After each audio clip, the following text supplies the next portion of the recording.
hardly stand the heat, soaking underneath the sheet, burning like a flame within, blisters all over my skin.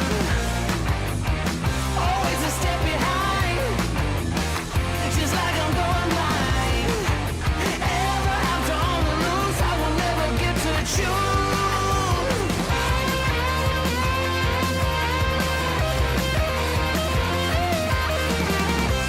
I'm a slave to every vice, taking all the bad advice. Dust sitting all over my shoes, I need to get on the blues. Always a step behind, just like I'm going blind. Ever out on the loose, I will never get to choose. Nowhere else to go, nothing more to show. I never thought it'd come to this.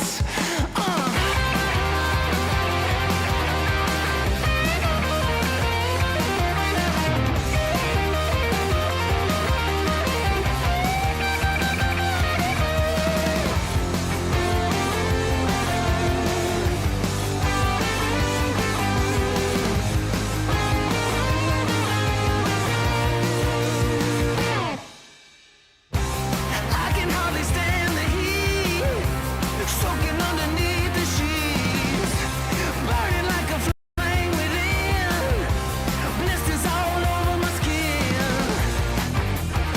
Always a step behind, just like I'm going blind. Ever out on the loose, I will never get to choose.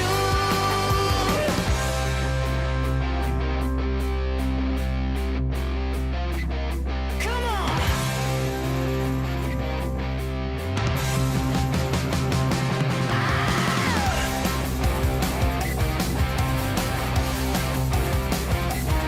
Come on.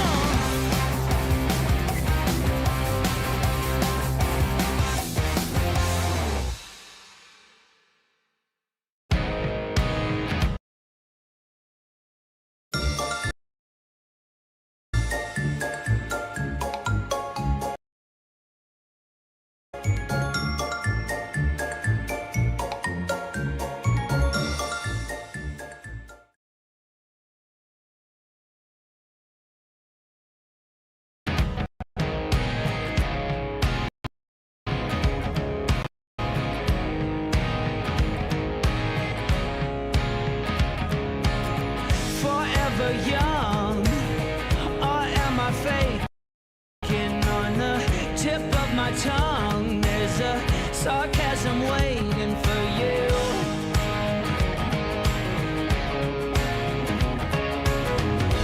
I'm willing to trade my soul for a bit of your charm. There's no way I'll fade into oblivion, 'cause I'll keep shining over you all. And if your wings entwining, you better face the fall, keep trying again. Oh yeah, keep trying again.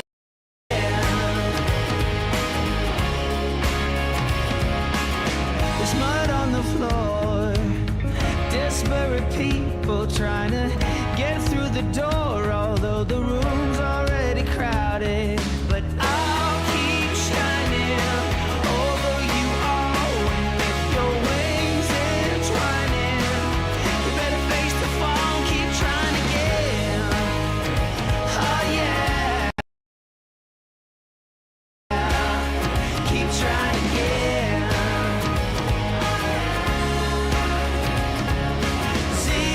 Zeros, everybody's trying to be heroes, when all they have to say to be okay is I don't know. And keep trying again.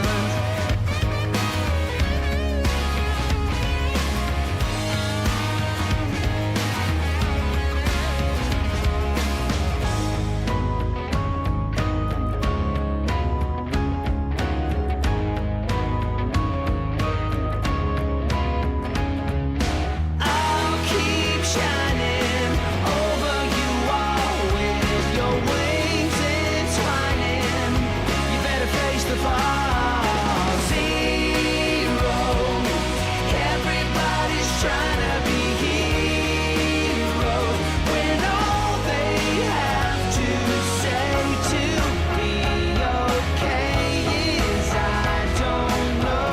Are you okay? I'm not that sure.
that. It's the joy of having to hit all the buttons yourself.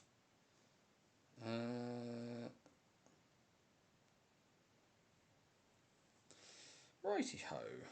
Lefty-ho. The last thing to check before my face magically appears in front of you all is that this is running. Yes. And that I turned the volume off as well. Right, we'll put that onto there. We'll put that there. And we will hit that button. Hello. Hey, there we go. Magical, magical. We're on that magic point of I'm off work tomorrow and Friday. So, and even then it's still only an alcohol free. But I've earned this this week.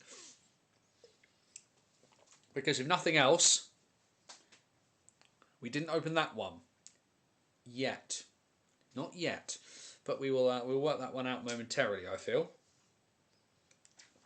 Oh, yeah. Actually, that doesn't fit there. Fits there, though. When I put it down, it just didn't fit in the shelf that I put it in. Hello, Mark. Hello, folks. There's obviously a few folk hopping on.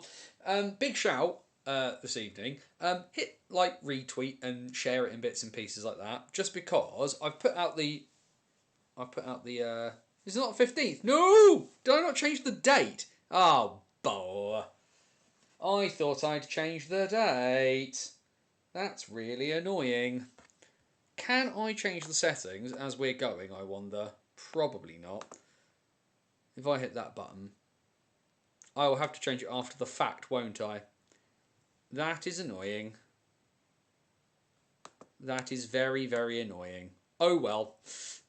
To be fair, I'm usually very, very good at it. And if nothing else, I'm now talking to you from the past. I'm like Doctor Who, in the sense that I'm acting very badly and nobody knows who I am. It's like the 70s. We'll roll it on that one. But thank you for everybody for their understanding. The warm-up question is still there. I've just seen the time. We will have to get going. Guys, gals, and the gender fluid, and all beyond the binary. It is Wednesday. It is 8 PM. And it's time once again for the BOTW. What's current stream? I've realised the camera is slightly wonky. Let's try and get that straight. My name is Anthony Russell, here to take you through the weird, wonderful, and wacky world of British hockey every Wednesday night here at 8 PM over on the BOTW YouTube channel for the BOTW What's Current stream. I hope everybody is doing well. We cover absolutely every single senior game of British hockey that has been played in the last week or so, from the EIHL to the NIHL, all levels, to the SNL to the WNIHL, from Belfast to Bradford, Leeds to Lee Valley. If it got played, we will talk about it over the next 60 to 90 minutes worth of hockey chat. Hope everyone is doing all right. We've got a lot to talk about this evening. Everybody is there's something in the water, and everybody's losing their minds apparently and beating each other up needlessly. There is you've got all the results from last weekend. The Challenge Cup is hotting up. The Challenge Cup in the Elite League is going on right now. We've got various bits and pieces. Various bits and pieces going on in National. Of course, the big full start in Basingstoke. We've got some crazy results from over the weekend across across the various levels, and like I said, the upset klaxon has been sounded in a few places. Like I said, the warm-up question is there because I've tried some new music in the warm-up tonight. Your album of the year for 2025 so far. Interested to hear. Stick that in the comments as we go.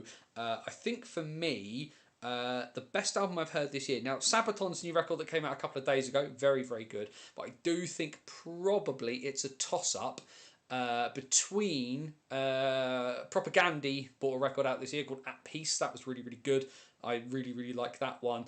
And Fine Zana Fish Fillets, Wir Kommen in Frieden, I think is probably up there for my two records of the year at the moment. There's obviously a couple of months left. Really like Bad Cop Bad Cop's new record as well. When that came out, that was really good too. But yeah, like I say, those two hovering at the top of bits and pieces at the moment. Mark, we will get to that question momentarily. Housekeeping, because we need to do those bits and pieces. Those of you who've been around here a while will know, so just hum along if you know the words. Bannersonthewall.wordpress.com, your number one source for all things related to British hockey, of course. Guildford Play the Game, so that means you have the new In the Box Thinking. That is the series where I will give you a bit of insight from my commentary position high atop the Guildford Spectrum every home game that the Guildford Flames play this season. Of course, Of course, last weekend the Manchester Storm were in town as part of the home and home they had in the Challenge Cup. So, of course, a competition that Guildford are already eliminated from.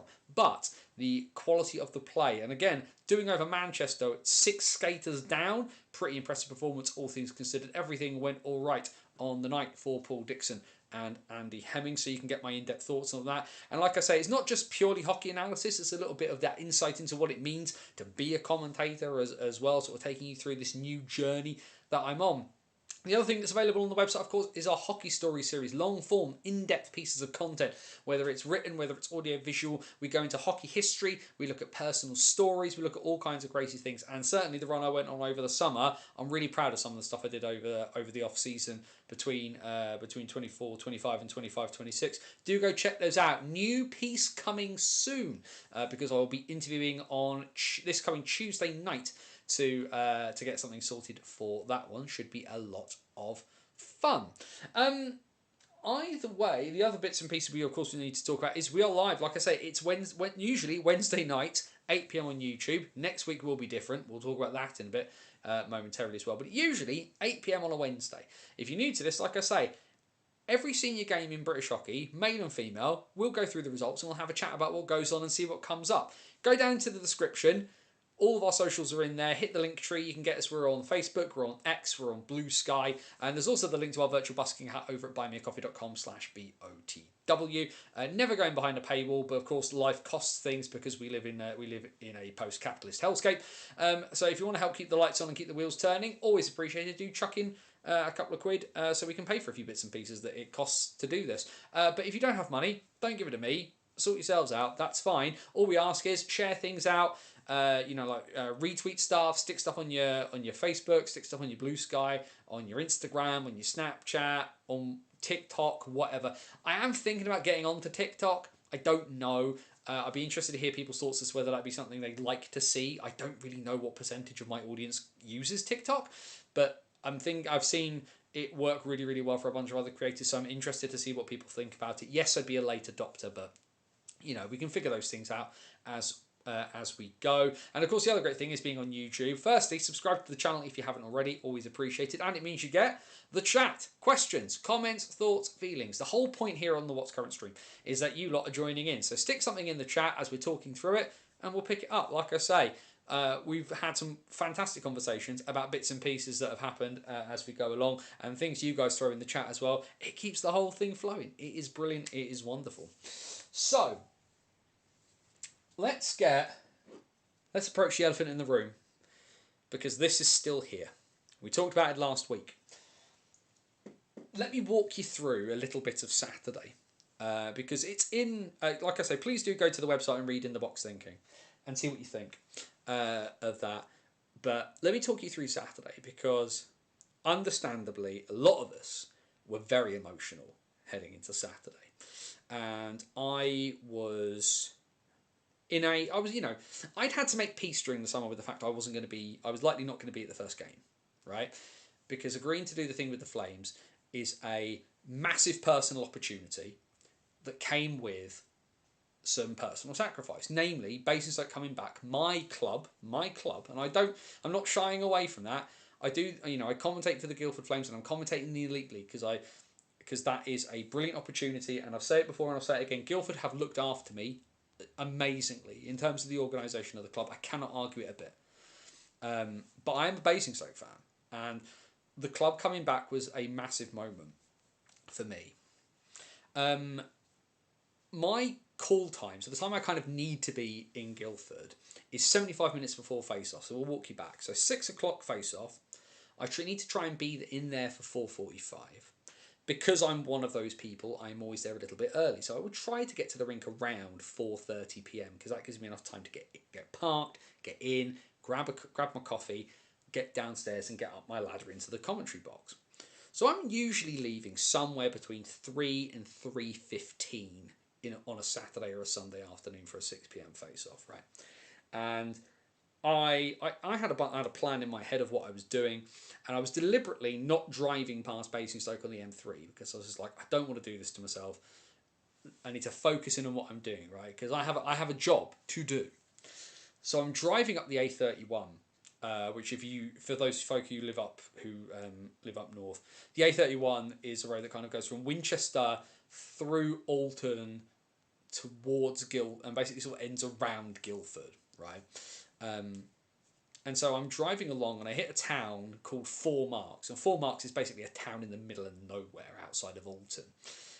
But it's a place where you always have to slow down because being a town, I'm on a 70-mile-an-hour road and suddenly I'm on a 30. So suddenly I'm slowing myself down. And I've got my phone on the dashboard and I've got the maps and I'm listening to my audiobook and a message flashes up. And I don't, sometimes you'll get the little preview, but I didn't see it. I saw a message flashed up. Then another one. Then another one, then another one, and then another one. And then, because I can see this happening out of the corner of my eye as I'm looking on the road, I look across and another one pops up. And it just says, "It's the Bison fans I feel sorry for." And my heart hit my shoes. By the time I pulled up in the Spectrum car park, I had about another sort of 20 or so messages, and the number is still ratcheting up as I parked up. And I stop for a second. I don't get out of the car and I just pick up my phone and I just look at everything, and I realise what has happened. That made commentating somewhat problematic in the immediacy. I was fine by the time the game started, but I won't lie.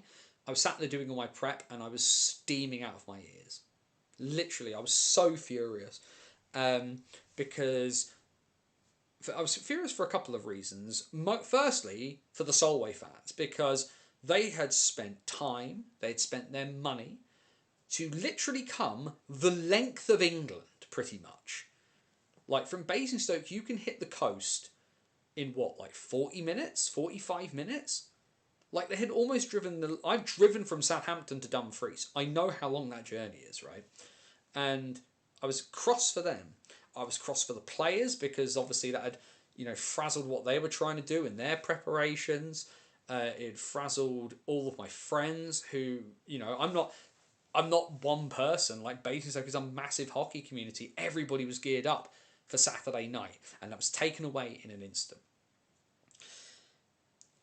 Parking the emotion for a minute and trying to do some analysis of this situation. To call off a game that is due to face off at 6:30 for a team travelling literally the length of the country at 3:50 or 3:30 or whatever it was PM, some point inside a couple of hours, is unacceptable. It is unacceptable. There's no skirting around this, right? And yes, the Bison are now separated out slightly from Planet Ice, right? So I think some people saying, a few people are taking shots at the Bison, maybe not realising that has happened, because ultimately can't blame the team, because the organisation now is not in control of that part of their destiny. It has been a really, really long road to get back to this point, and I think the biggest thing for me, and again, I find myself saying this, and I sometimes wonder if I'm shouting it into the void, right? Running a sports organisation or running things that are related to sport, you don't just trade in money, you trade in the loyalty of the people that come and do these bits and pieces, right? And to build that up, to tell people it's coming, and then to whip it away from them at that late moment is borderline cruel. Now, I realise, ultimately, at the end of the day, there's a bunch of different rumours as to why. A Zamboni pipe burst, a corner had melted, the ice wasn't built up enough to play hockey on it safely. Whatever rumour is bouncing around that you have heard, there's probably one of them is probably true, right? Because ultimately, Planet Ice, it is well within Planet Ice's interest to get Basingstoke open, and we know. We've all seen the photos of Gosport this week as well. The Planet Ice are taking a bit of a kicking for a bunch of different reasons, and ultimately it is a very, very tough situation for them as a business entity, because they have spent a whopping amount of money to get this all done. To then think it's being opening and then they can't open it, they've got to wait a couple more weeks, then it was a couple more weeks, then it was a couple more weeks, then it was then, and now it is not then. We will have to wait for this coming Saturday against the Peterborough Phantoms. it is a situation again. But then again, I say this is a situation that was avoidable. This entire thing was avoidable. This whole 2.5 years out could have been avoided had work been done before, during the 2010s, when the rink was starting to get into a poor state, when subsidence took out an entire side of the rink. Yet here we are in 2025, and again we keep having this dangled in front of us to have it be yanked away. And people will say, "Oh, you're being unfair." I'm not interested in other people's fairness right now. I'm interested in the fairness of everybody who has busted a gut to keep this situation in people's eye lines, because Lord knows the council weren't interested for ages, and how dare the Basingstoke Conservative group start putting out posts about Plant Ice needed to do the work. You lot had slopey shoulders and wouldn't put any pressure on them, so do not talk to me about what you did when you lot had shoulders so slopey we could have called you Quasimodo. That frustration lives, and that frustration will impact this weekend, because people will say, "Oh well, it's just going to get called off again." And me, like a mug, I have my ticket for Saturday. I am really, really fortunate that for whatever reason, be it the great, whatever you believe in and the great beyond, and I know some of you share my faith and some of you don't. But Guildford are at home on Sunday. I thought I'd be able to go at the beginning of the season when that pre-season game against Bristol was meant to be, that Friday night game against Swindon was meant to be, and then I thought maybe I could get to the Bristol game, and I couldn't. And all those little things have built up, and then last weekend I was like, rats, we're back, I can't go, but that's on me. I'll go next week. Well, next week is now, and we're still not in it. And I can't understand I can't understand why it has got to this point. Because I keep ticking back over the little markers and keep going, that could have been avoided. That could have been avoided. That could have been avoided. Until eventually I'm back almost at the point where I started watching hockey, when I wandered into Basingstoke in late 2025. And yeah, there's I joked, what's a couple more weeks when you wait 2.5 years? But pulling that away from people that late, like I say, firstly, unacceptable, and secondly, from an emotional standpoint, felt horrible. That call should have been made about 10 o'clock in the morning. Tell us then. Tell everybody then, should go, look, we have busted our backside. We've got the ice down, but unfortunately we're not in a position. Here is the reason why. We told Solway that unfortunately they'd already started travelling, but luckily they've not hit the Scottish border. They've gone back home. We're really sorry about that. Fortunately for Solway, having come all that way, they only had to get to Peterborough the next day. They were planned for travelling, right? And that's the thing. The practicalities of what happens with the cup game, for me, unfortunately, I don't know what they do on this front. I think, unfortunately, for the Bison, this has to go as a 5-0 to Solway. The Bison can probably make this up as a league game somewhere along the line. But the cup proportion, the next time Basingstoke would be able to reorganise a game for them to play this, from my looking at the calendar, is past the cut-off point for cup fixtures. So what can we do? By the time Bison end up in Solway playing that double header up in Dumfries, it's past the point for the cup. So ultimately, we've been told that this Saturday is on. I have my ticket. I fully intend on getting in my car, and for the first time in quite some time, I'm going to drive to what has been my hockey.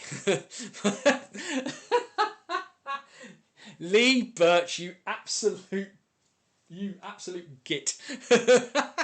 For people who haven't got the chat, starting to look like you sabotaged the rink so you could be at the first game. If I was trying that one, do you not think I would have made it work in September so I didn't have to go through this emotional nightmare now? Fair play though, Lee. That is very funny. I will give you that. But yeah, it works out in a funny way, doesn't it? And a lot of people have planned last weekend and now can't go. There's a few people, Mark, I can see Mark in the chat. Mark can't go. My mate Paul, who planned to go last weekend, can't go this weekend because he's already on holiday. And I get to be there. Like I said, in the main, this upcoming weekend, irrespective of the result, and yes, I will appreciate the joke of all the long-term watchers and listeners, the fact that we're playing Peterborough. I did send a quick message to Tom Norton about that today. But I get the Bison back, and then I get to commentate on Guildford versus Belfast on Sunday. Not a bad weekend, providing it all comes off. The other thing we need to talk about is everybody's apparently losing their minds. We had two relatively sizable violent incidents again. We'd already had what happened between Haringey and Peterborough Phantoms 2 a couple of weeks ago. We had, Alex Calderon for bucking his netminder, headbutting Brandon Miles. Smart idea that was. Then Miles got suspended for sucker punching Cole after the fight had ended. We've had quite a few. Speaking to Joe Scutts, he tipped me. He said to me, and he noted that from looking through game sheets and bits and pieces like that, there has been a spearing penalty in D1 or D2 every weekend since the season started. And then we had this past weekend and the absolute gong show that we saw in two sort of lower level games. There were fights across the weekend.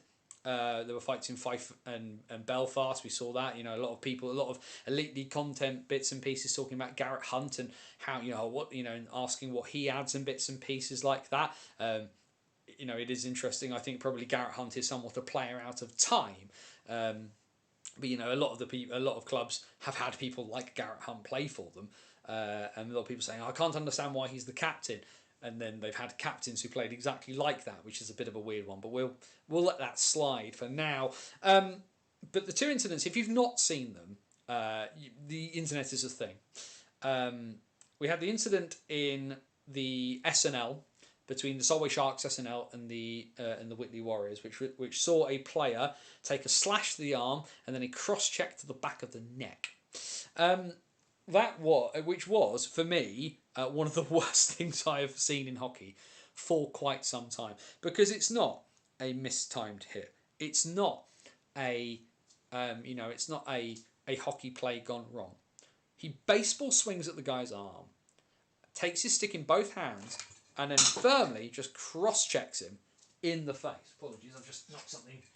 Just managed, in waving my arm, I managed to knock over something of the wife's. So let's pick that back up. And it is crackers. Like, I don't understand what was going through. What was going through the mind of anybody doing this, right? Because we all appreciate. I don't need to tell any of you lot, right? Hockey is a fast and aggressive and a physical sport. And the thing is that when you play a fast, physical, and aggressive sport, then emotions boil over. That's no big surprise. We all know that happens. We've seen it in, we see it in a bunch of different sports. Anyone who's ever watched rugby league has seen a punch up happen, right? But there is a line. We saw it with Luke Martin a couple of weeks ago. That line was crossed, massively crossed. If you want to do ground and pound, go to an MMA gym, right? Now, Jay Lucas, and secondly, the one thing I would sincerely suggest to a 22-year-old is don't get your mum to post on Facebook, because that is a terrible look. She wants to defend her son. That's absolutely fine. But you can defend your son in other ways, and the first person who should have said anything about it was Jay, not you. I get it. Your son is your baby forever. Believe me, mine is upstairs sleeping right now. But that was a terrible idea. Now, ultimately, Jay Lucas now sits in limbo. We pause him for a second to look at the other incident, which came from NIHL Division 2 North, between the Billingham Buccaneers and the Coventry Blaze, and Tom Wakefield baseball swinging at the head of a Coventry Blaze player. Now,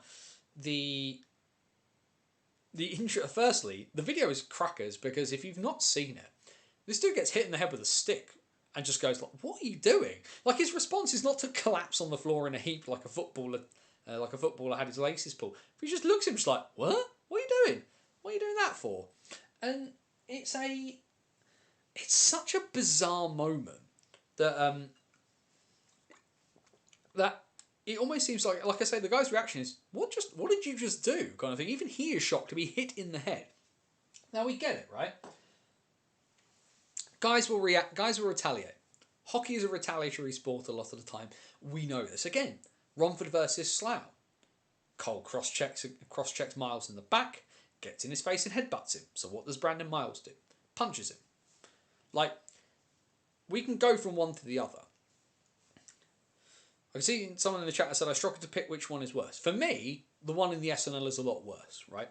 Both are bad. Both should result in lengthy bans. So it is interesting, of course, because one falls into the NIHL and will fall under the DOPS purview. And we've spoken to DOPS here at POTW before. We know what they're like. So you can maybe hazard a guess. But this is a really big test now for the SIH discipline procedure, which is less familiar to a lot of us.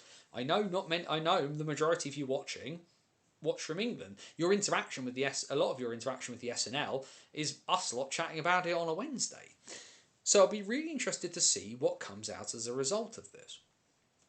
And ultimately, for me, the Whitley one is worse. I don't think Jay Lucas sees the ice again this season, because whilst the Wakefield one is bad, I do not think Wakefield will play this side of Christmas. And it is a very, very bad thing to do. Swinging a stick at anybody's head or face area, terrible look. The cross-check of someone to the back of the neck is the thing that really gets me, right? Like, I think for me, it looks a lot worse. It potentially is a lot worse, because if you think about what could happen. I mean, both swing the thing the wrong way and you've killed someone. But the sheer violence of, slashing somebody is bad enough. It's an intentional act, right, 99% of the time. But there is a difference between swinging out in frustration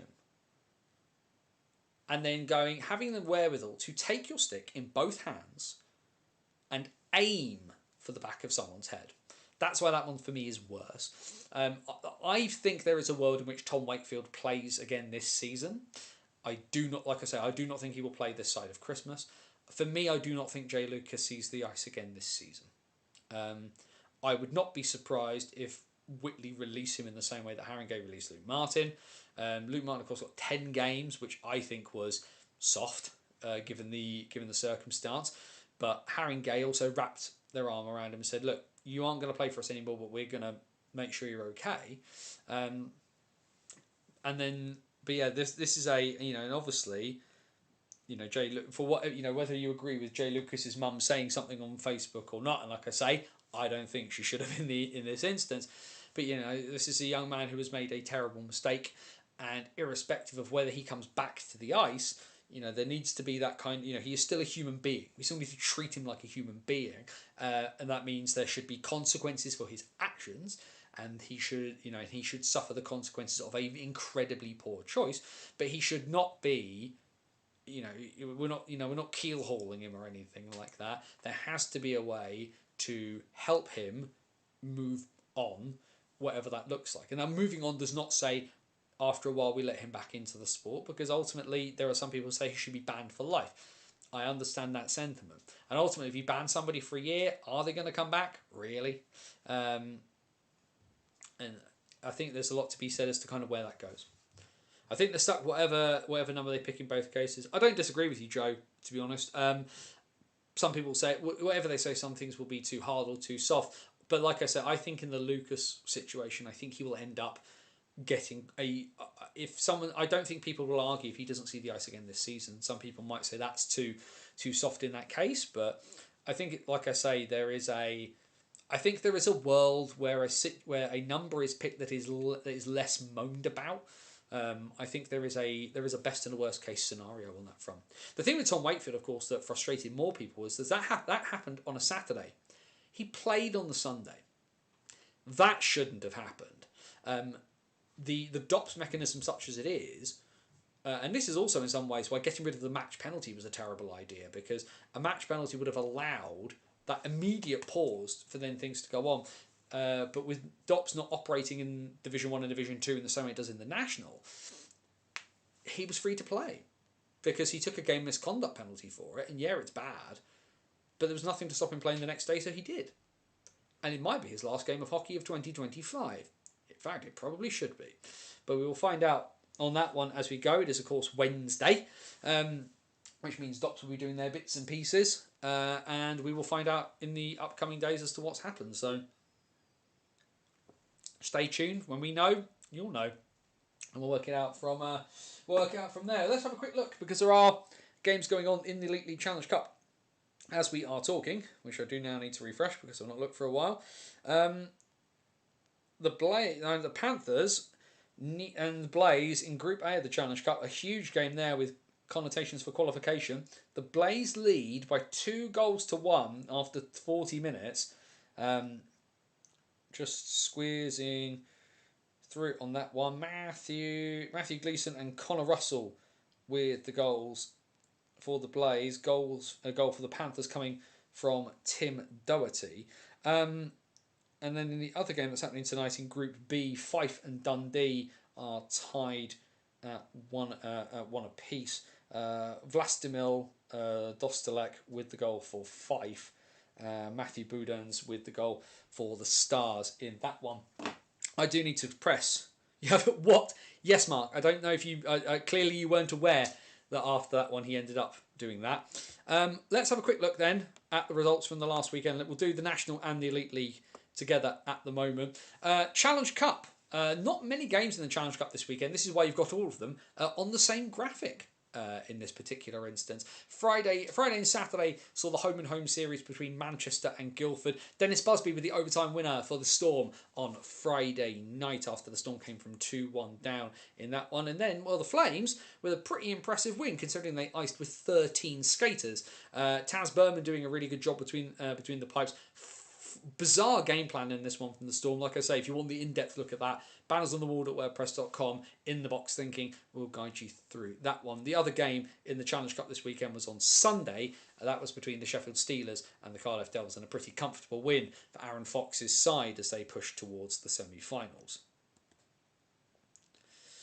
We do, of course, need to have a quick look back, because this time last week there were games going on. These were in the Elite League themselves. Nottingham with a comfortable 4-0 win away at Kirkcaldy. Glasgow getting the extra point over the Sheffield Steelers. A 3-2 overtime win for the Clan at home in Glasgow.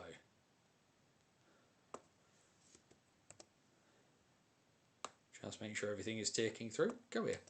There we go.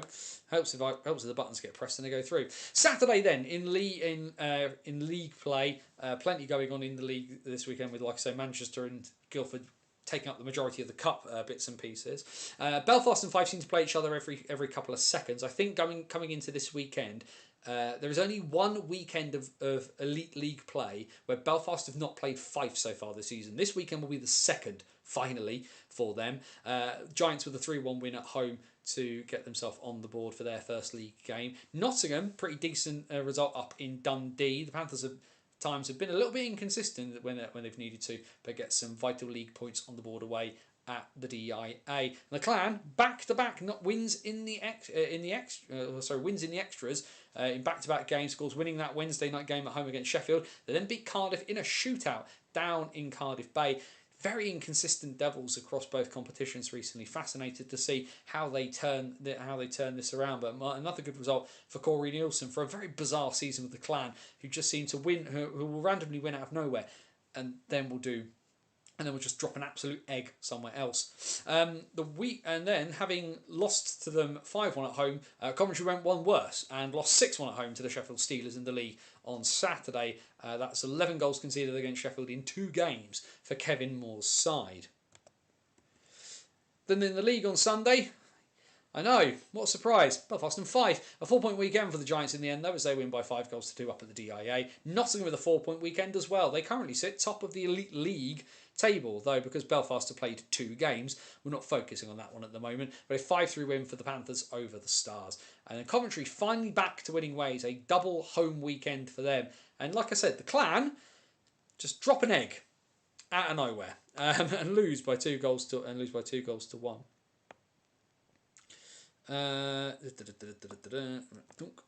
Press that one, and then we move on. Have a quick look at the fixtures. Like I say, we know these are happening. We know these are happening tonight. 2-1 to the Blaze, and 1-1 between the Flyers and the Stars at the moment.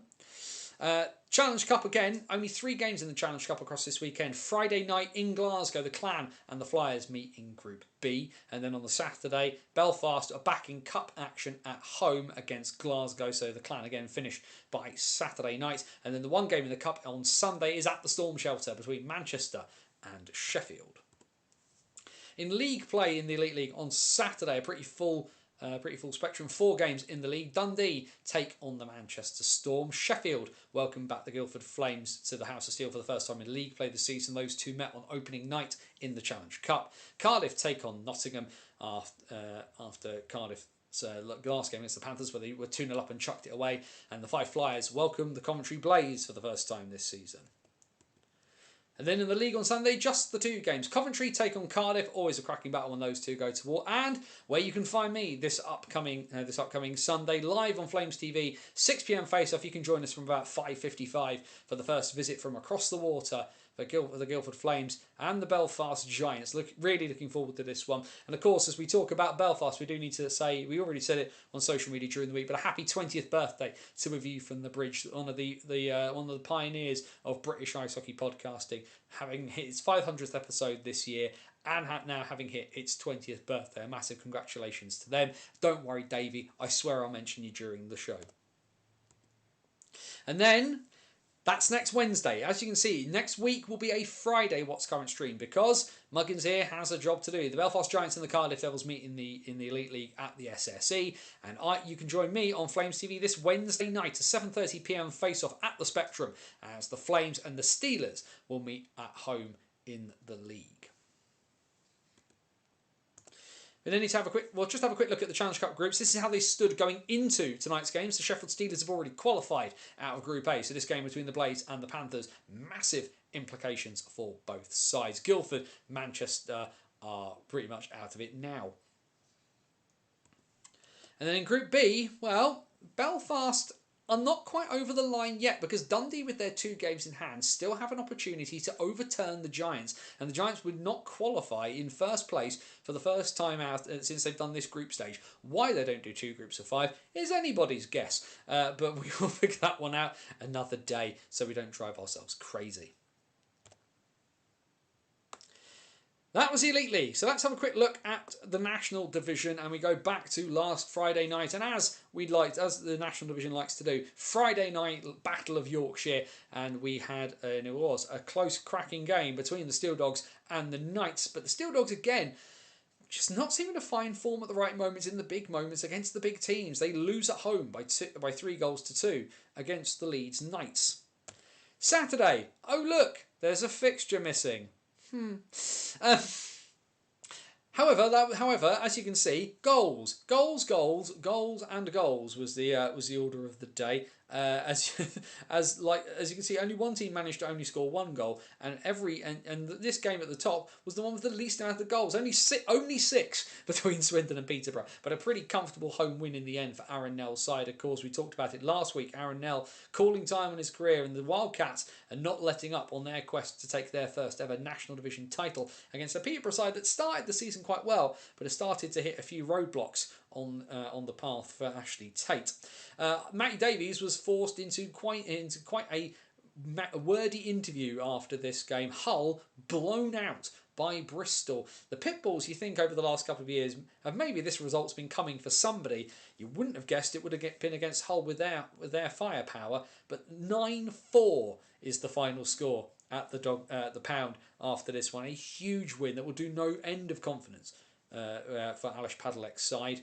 MK and Telford.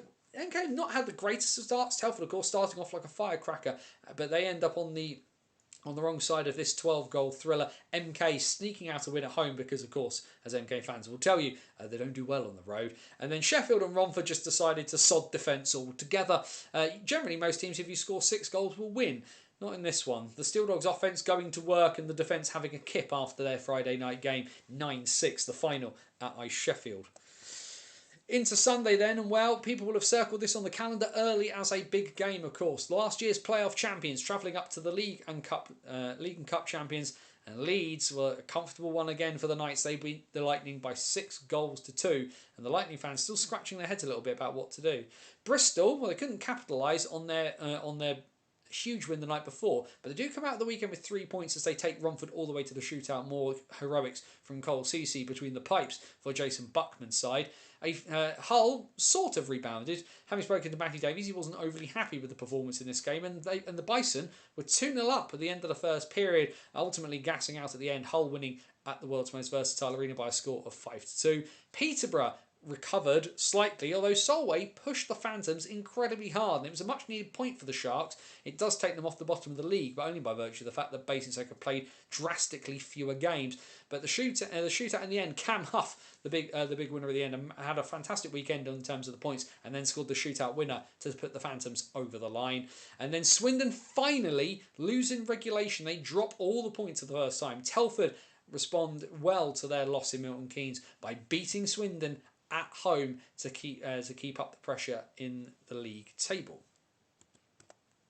So we'll have a quick look at the league table itself, and despite dropping points for all the points for the first time this season, Swindon remain top of the NIHL National Division. So, they are 1 point ahead of the current champions, the Leeds Knights. It's a good time for Steve Nell if you're looking at the top of the table. Telford have a game in hand, but could only get as high as third as they are in third. Peterborough in fourth, followed by Sheffield. MK only 11 points from the 9 games and already 6 points back of Swindon, having played a game less. Hull and Romford make up the rest of the playoff spots. Bristol, Solway, and then Basingstoke, who have 2 points from their 4 games played so far. Plenty of time for the Bison at the moment to catch up. We then have a quick look at the cup table, which Sheffield are top of. They have 8 points from 6 games. Swindon, you venture at some stage, are going to overtake them there. But if the semi-final started today, Sheffield, Swindon, Telford and MK. Hull, because of the venture of the games that they've won compared to the games they've lost, are still sniffing around in terms of cup qualification, as are Peterborough and Leeds. You feel Leeds will probably pick up points there. Basingstoke and Solway very much on the cusp of missing out this sort of thing already, although the Bison still putting in some pretty decent performances, but they've already played more cup games than Solway have. That takes us into the upcoming fixtures then, and some lovely fantastic graphics from the boy Max Van Mullen.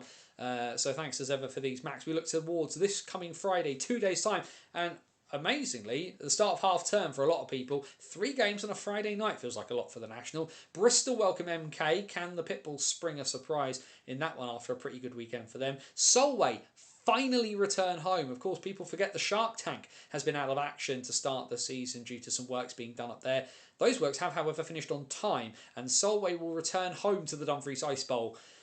And a pretty big opponent to start things off as Leeds head north on Friday night. And then it's the battle of the Step Brothers. The Swindon Wildcats and the Basingstoke Bison will meet at Swindon's Disco Night at the Link Centre.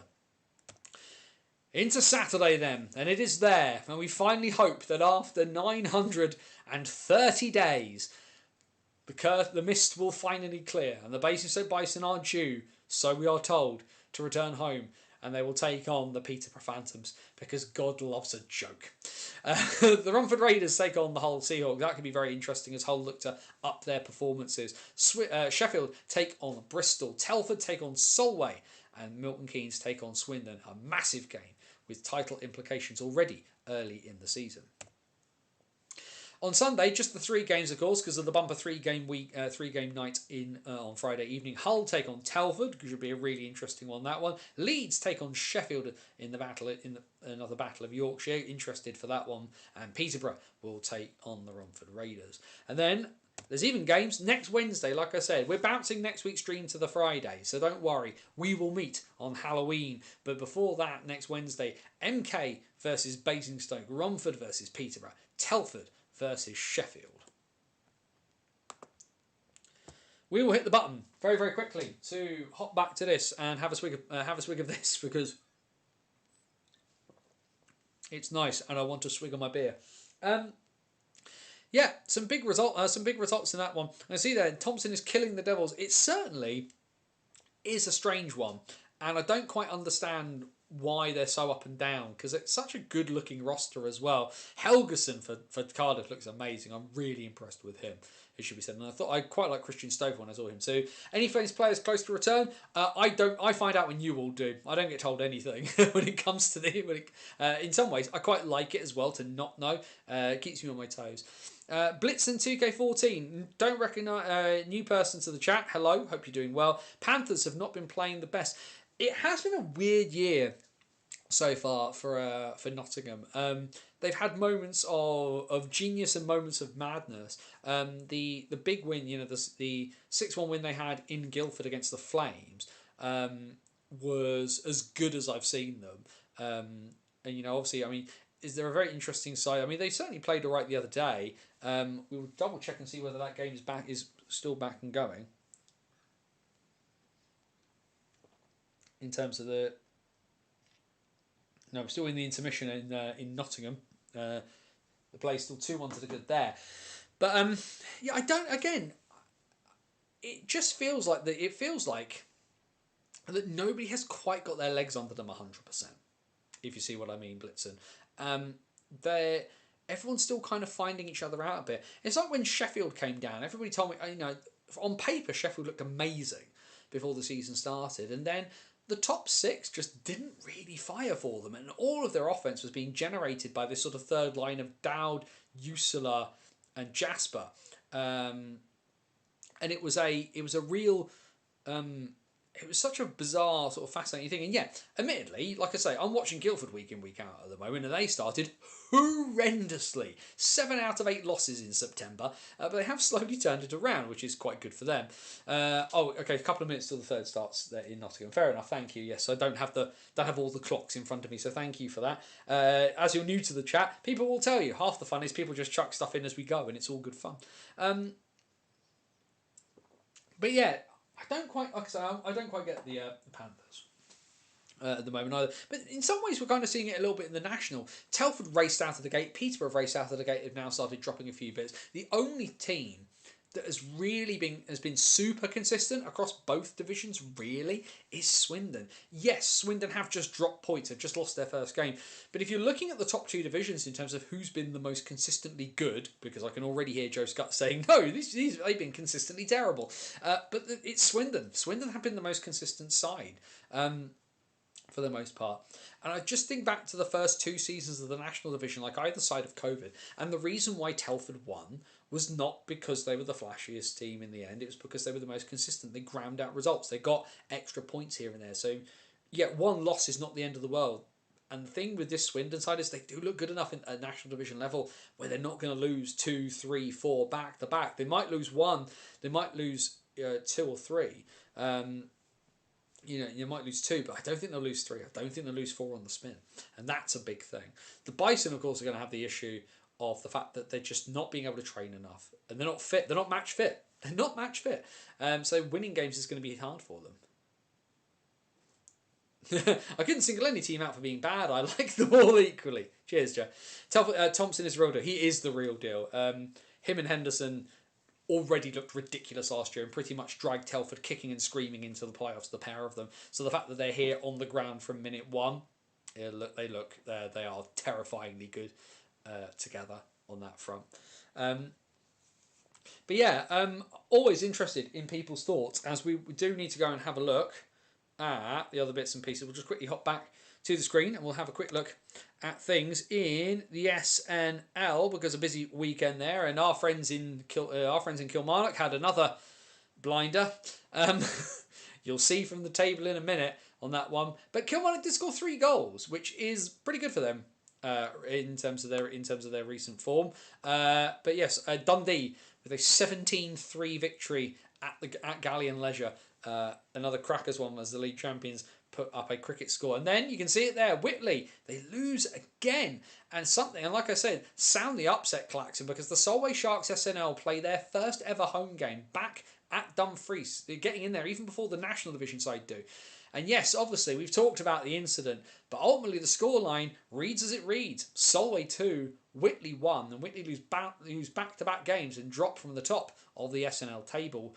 Edinburgh with a huge win at home against a really talented Aberdeen side, a shutout at home for the Capitals, a score of 2-0 there, and Paisley get a big away win up in North Ayr. They beat the Pirates beat the Wild by 5-2, and then Paisley double up. 2 home games there for Solway, but they don't, having won the night before, a massive result for them, and probably unfortunately emptied the tank a little bit too early. Paisley win by 6-0 at Dumfries, and then Dundee double things back up, a 23-goal weekend for the Rockets as they beat the Kestrels by 6-1. Jeff Hutchins, a happy boy at the end of it. We then press that one. And Connor from SNL Ice Hockey Updates, of course, thank you very much for letting us use the table as ever. And Edinburgh are now top of the SNL. They leap over Whitley. They played 2 games less. They're level on points, and they have the head-to-head on them as well. The Capitals, of course, undefeated in the league, as are Dundee. They're just Dundee have lost. They've lost 1 game. So Edinburgh now are the only undefeated team in the SNL. Edinburgh, Whitley, Paisley are your top 3, but you can see there Paisley, Aberdeen, Dundee, and Kirkcaldy all on 10 points. So 3 to 6 are all on the same number of points, and 1st to 6th is separated by 2 points. And then, as you can see, there's a little bit of a drop-off.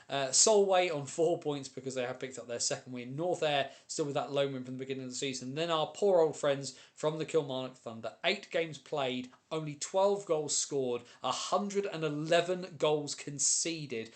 A goal difference of -99 after 8 games. Their goals against average per game is now nearly 14. Owie, owie, owie. Would we like to see if I can get an interview with the folk at Kilmarnock and see if we can figure out what's going on? Because that is absolutely crackers. Apologies for this, because I had to do my cut and paste job from here, and for some reason there's just a blank thing in the middle of the fixtures. But we do have fixtures from this upcoming weekend in the SNL on Saturday. That blank one is just blank, so that we don't need to worry about it. Solway at home again. They take on North Ayr. Big game there at the bottom of the table as teams look towards 4-pointers when it comes to the playoffs. Huge game though at the other end of the table. Edinburgh versus Dundee.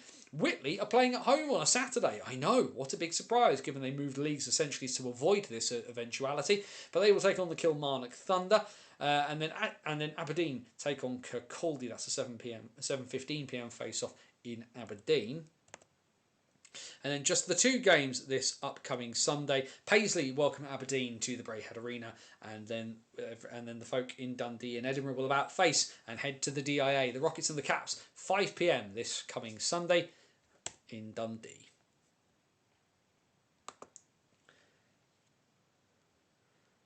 I love to see that. You need to be a bit more specific there, Blitzen.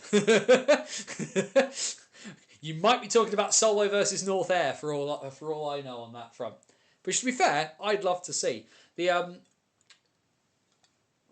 As I mentioned a couple of weeks ago, I'm off to Belfast at the end of January, and I literally looked everywhere. I looked again at potentially going up to Solway, and there's just the only thing that worked out in terms of being able to travel, in terms of games I actually kind of wanted to see, was Belfast. Looked over Europe, almost impossible to get anywhere I want that looked remotely interesting, and then it's a domestic flight for me. It is. Either way, we will have a look at Division 1 and Division 2 from the NIHL over the last couple of weeks, and our friends did it. Luca, where are you? This is normally where you pop into the chat and say something about this kind of thing, but ultimately a big win for the Widnes Wild. 4-1 down after 27 minutes, and the Wild come roaring back and steal one at the world's most versatile arena. Alex Kent, Ethan Dainton, Richie Hagar, and Scott Morris with the goals for the Jets. Bez Hughes, AJ Herring now on a 2-way between using the Wild as his D1 option along with his contract with Peterborough. Andrew Hopkins as a second from Hughes, and then Tristan Grimshaw is the hero for the Wild, scoring the game winner with just over 5 minutes to go as the Jets outshoot the Wild in this one. But Luca Tassandri making 28 saves, 23 saves for Zach Brown at the other end. And then, we talked about the Saturday night being a night in the National where everybody decided that defence was optional. I present to you beyond optional in this one. Telford, of course, who beat Billingham earlier in the season, then decide to get themselves into a proper old-fashioned firefight with the Leeds Knights too. And again, Leeds, much like Romford in the National, if you scored this many goals, you'd think you'd be winning. Apparently not. This game was also tied at 7-7 at one point. Leeds were 7-5 down, managed to get themselves back into contention with a couple of goals. And Darragh Spafford tying the game at 7-7 at 40-42 before Finn Howells decided he'd had enough of that nonsense and spearheaded the victory for the Telford Tigers too. Like you see there though, more ridiculously for Leeds, that's 7 goals and 28 shots. Telford had 61 shots. Hat-trick for Finn Howells, 4 goals for Brodie Jesson and goals for Jason Silverthorne, Paul Davies, Taylor Stanton and Dan Mitchell. Leeds Knights goals, a hat-trick for Darragh Spafford as well as goals from Harry Exley, Danny Harrison, Matt Seville, he's moved up from Peterborough as well, and Frankie O'Sullivan. A night to forget maybe for Dan Norton, although he had a 51 save night. All things considered, 21 saves for Matt Byrne at the other end.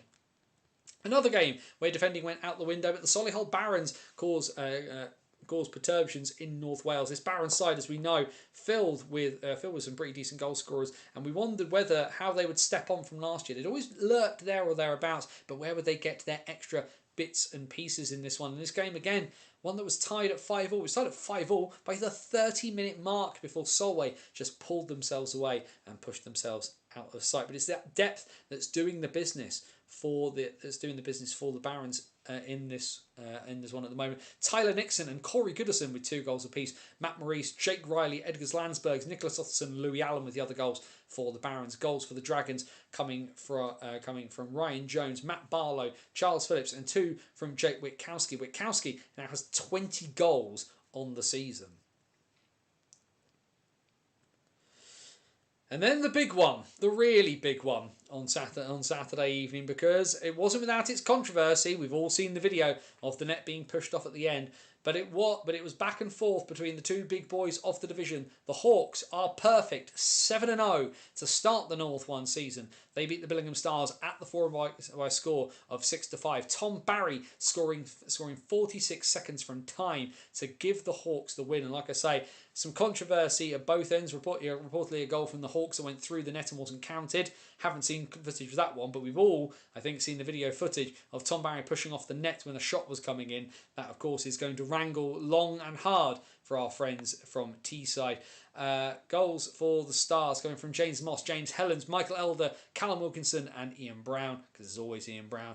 2 goals from Adam Barnes, 2 from Tom Barry, and goals from Jacob Lutwich and Liam Charnock power the Hawks to victory in that one.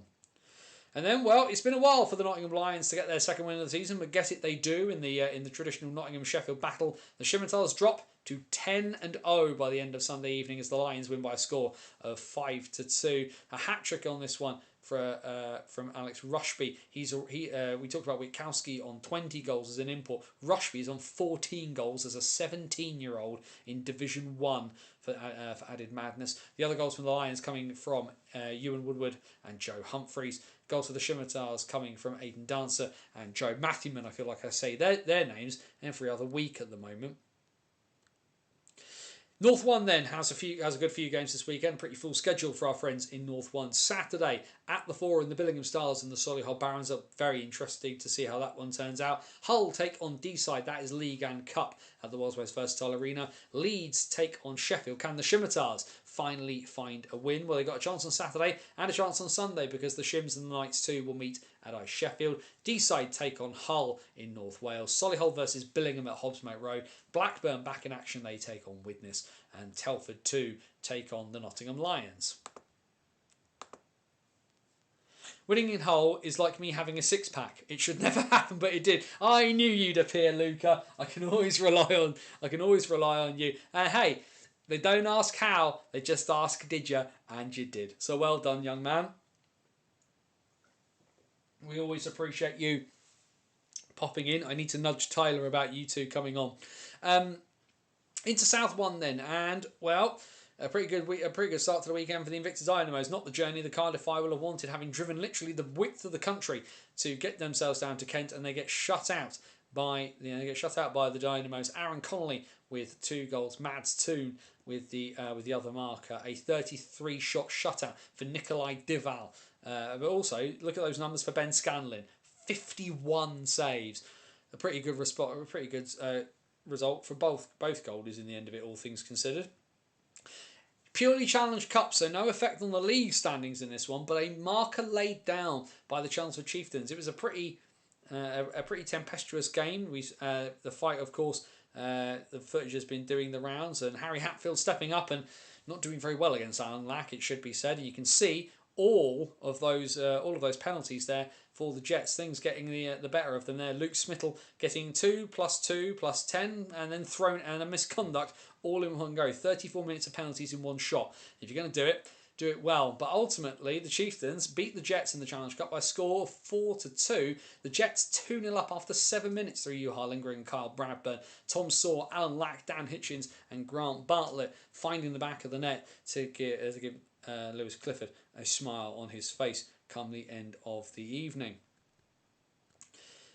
And it was a double, 2 wins, 1 in the cup and then 1 in the league on Sunday as the Chieftains win the local derby. They beat the Invicta Dynamos by a score of 6-1. Dylan Worthy did score in the second period, so he'd shut up was spoiled quite early. But a hat trick from Grant Bartlett, 2 goals from Cam Bartlett and Dan Hitchens opening the scoring for the Chieftains to give them all important league points as well.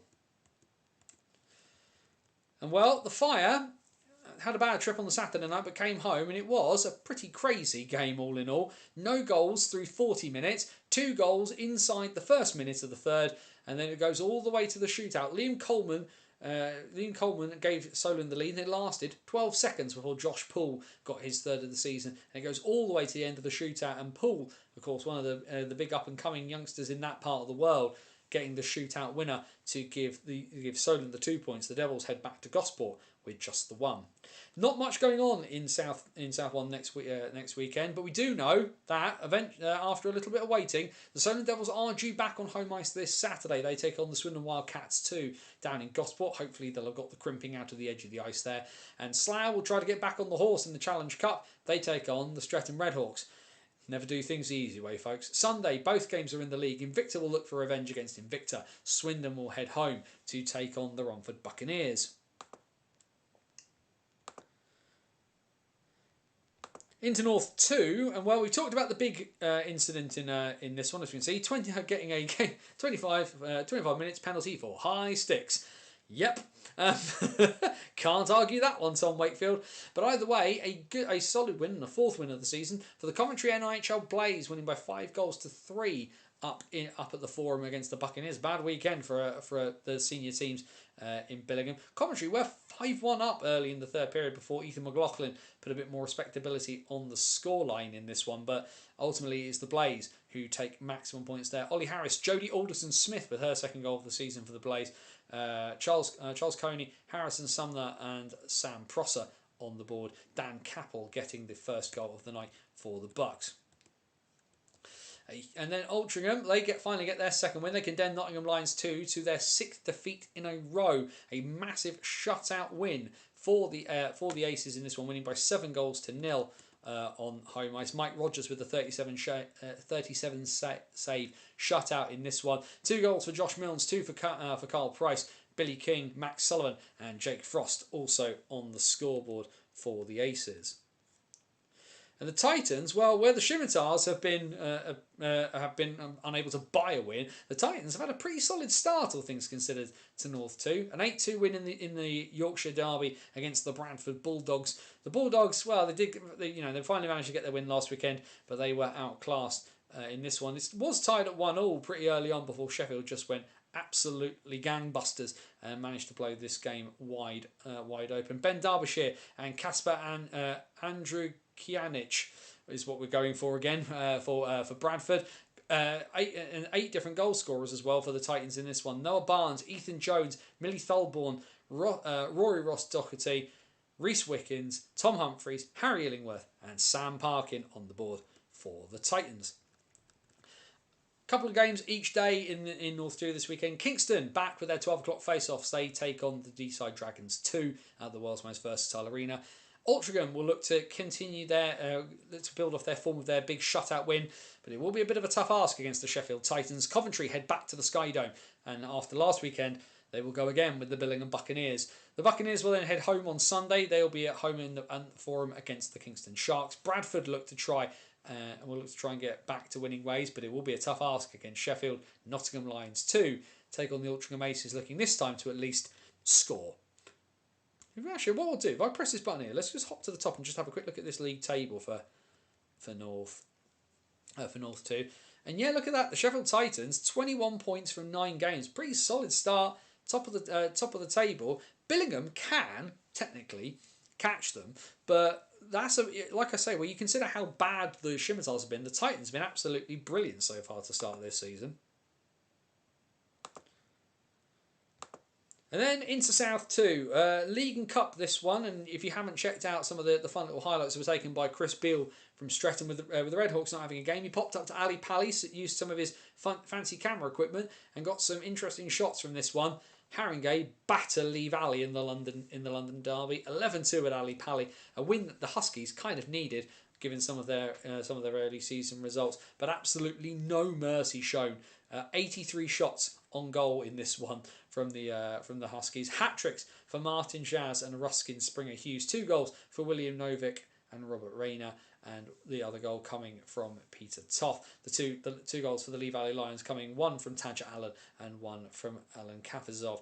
I like Tadger Allen. I would like to see him play at a slightly higher level. But yes, as you can see there, Ethan Frayne, 8 goals on 53 shots before being pulled. Lewis Carter, 3 from 30 in the third period, which is pretty respectable numbers, all things considered. Dylan Phillips putting in net for the Huskies in that one.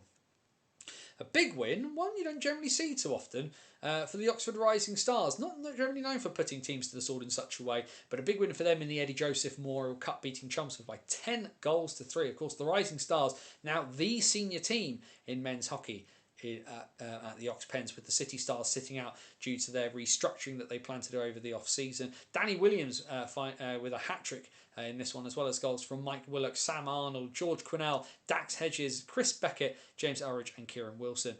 Robbie Dow with 2 for the Warriors, and the other goal coming from George Beckett in this one.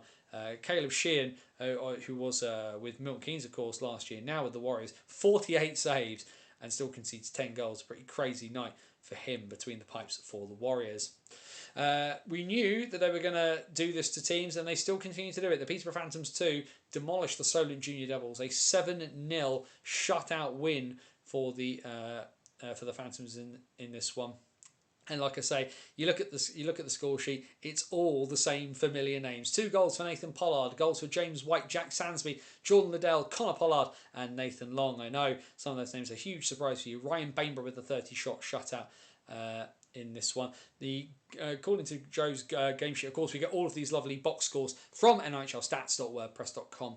Make sure you check out Joe's site. It is the Bible of NIHL hockey. But yes, no shots for the third period for the Solent Junior Devils. So we'll assume they shot at some stage. But we do know apparently that Tyler Campbell maybe had 55.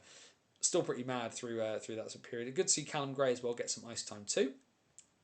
And where Peterborough can do it, so can Guildford. It's been a really tough start to their lives for the Slough Spitfires, having to play some of the teams they have, and they've shown no mercy in an age-old battle of hockey between Guildford and Slough in the south. 5-1, the league champions win out in this one. Ed Cave Humphrey with a lone goal for the Spitfires. Scott Bailey, Jacob Rondo Smith, Nick Minihinick and Harry Wright. It was a 2-goal night for Bailey on that one, as the Phoenix cruise to another 3 points. And then the Huskies, well, they had a blowout on Saturday evening and then lose in the league again. The golden rule, and you can put it, what is rule number 2 of BOTW? Put it in the chat if you remember rule number 2 of BOTW, because we all know what the first one is. The first rule is DBAD. What's rule number 2? Invicta 3, Haringey 2. An overtime winning power play goal from Ed Gibson gets the extra point for the Huskies in this one. The other goals for the Invicta coming from Aaron Ferris and Anthony Baskerville. Martin Shaz with both goals for the Huskies, including a late game tyre. And then the Rising Stars had just like Invicta had just like Haringey, great Saturday, less good Sunday. Bristol win by 5-3 and get their second win of the season against the Rising Stars in the local derby. Of course, for those of you unfamiliar, the Bristol Pitbulls as a club spent a lot of time in Oxford until the new rink was built in Bristol. But it is a 5-3 win for the Pitbulls. 2 goals for Joe Malfatti, Joe Kakavale, Ollie Schoen and Aidan McGurk with the other goals for Bristol. The 3 goals for the Rising Stars coming from Danny Williams, Griff Eden Parish and Chris Beckett. Next weekend then in South 2, 3 games on the Saturday, all league and cup affairs. Lee Valley take on Slough. That could be quite an interesting game. Peterborough 2 take on Bristol 2. Invicta take on Chelmsford in the mini derby. And then on Sunday, quite a full roster of games for South 2. 2 league only encounters. Lee Valley versus Peterborough. Slough take on Chelmsford. And then league and cup games. Cardiff take on Solent. Oxford take on Guildford, the Ox Pens, and the MK Thunder will take on the Haringey Huskies.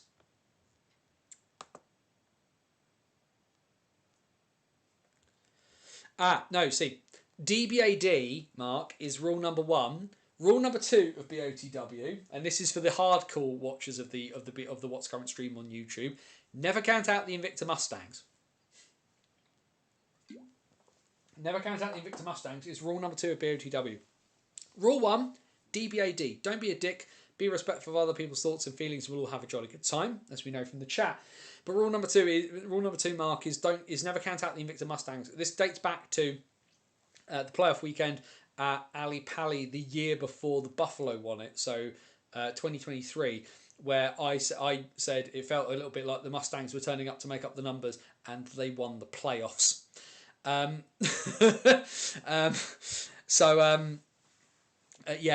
So from that point on, we don't count out the Invicta Mustangs anymore. I made a very public apology about that, and fortunately, I think the Mustangs have forgiven me. But I do mention it every so often because you never do it. You never ever do it. Also, who remembers on that one, where that 2023 Southern Playoff weekend, where Invicta turned up all suited and booted like they were Liverpool from the 96 FA Cup, all literally turned up in the same suit. Pretty impressive things considered. Beat Guildford, got past Guildford and Haringey. I can't remember who the other team was that weekend, but either way, Invicta ran the table and won the South 2 playoffs, which was pretty impressive, all things considered. But yes, so that is all of the male side of bits and pieces done. We do, of course, need to have a look at the women's hockey and just work our way through there. So if you bear with me 2 seconds while I press some buttons and get my bits and pieces up. Because, of course, we look to the WNIHL Elite League. Just the one game on this past weekend. And it was another tough time on the high road for the Streatham Storm in what is basically their local derby. The Guildford Lightning turn up in South London and absolutely blow the Storm away. An 8-1 victory for the ladies from the Spectrum. What does that do to the league table? Well, it's still a little bit lopsided in terms of the amount of games everybody's played. Solihull have still only played 2 games. Bristol don't feel like they've played for weeks. But the Whitley Bay Beacons still sit atop the league table at the moment, 9 points from their 6 games. But the Queen Bees very much hot on their heels. They've only played 3 games and still have 5 points with their 2 wins and that tie. Guildford get themselves up into 3rd with that win in Streatham. Solihull with their 1 win and their 1 loss. Streatham then have 2 points with their 1-3 record. The Huskies, newly promoted, of course, are still yet to find the winning column. Elsewhere then in the WNIHL, we'll have a quick look through the rest of the scores elsewhere. A pretty close one in the Yorkshire Derby up in 1 North on the Saturday, as the Kingston Diamonds sneak their way out of Ice Sheffield with a 4-3 win against the Sheffield Shadows, and it was a bumper weekend for the Diamonds, of course relegated out of the Elite League last year, very much looking to come back at the first time of asking. They blow away the Nottingham Vipers on the Sunday by a score of 7-1. Just the 1 goal in 1 South, and it was a good solid away win for the Swindon Top Cats, travelling up to the Thunderdome, and they down the flight of the Falcons. 6-3 win for the Wiltshire side. Into Division 2 in the north, in the Valerie Conference, Whitley Bay Beacons 2 beat the Sheffield Shadows 2 by a score of 5-2. That all flows on nicely. And then, well, a tough one for in the Elizabeth Conference in the north. Kingston Diamonds 3. My understanding is quite an inexperienced team giving it a crack. But the Caledonia Steel Queen Bees give them an absolute kicking, 16-0. The Diamonds 3 lose up in Scotland on this one. The Manchester Storm get a solid away win at the NIC. They beat the Nottingham Vipers 2 by a score of 3-1. Into the south then, 2 games in the Valerie Conference. A big win for the Slough Sirens, beating the Chelmsford Pythons by a score of 5-2. Solent and Chelmsford's game on Sunday, of course, called off because of the ice issues in Gosport. In the Elizabeth Conference, the Falcons' first team couldn't get a win, and neither could Falcons 2, given a bit of a scoring 4 goals, pretty good considering some of the troubles they've had scoring so far. Falcons 2, but they lose 9-4 to the Invicta Dynamics. A good win for the Kent side as they head back home with the points from the Thunderdome. Just did one other game in the Under-16s League, and that was in the north. And as you can see, the Manchester Storm certainly reigning on the parade of the Nottingham Vipers Under-16s team. A 12-0 victory for the ladies from the Storm Shelter.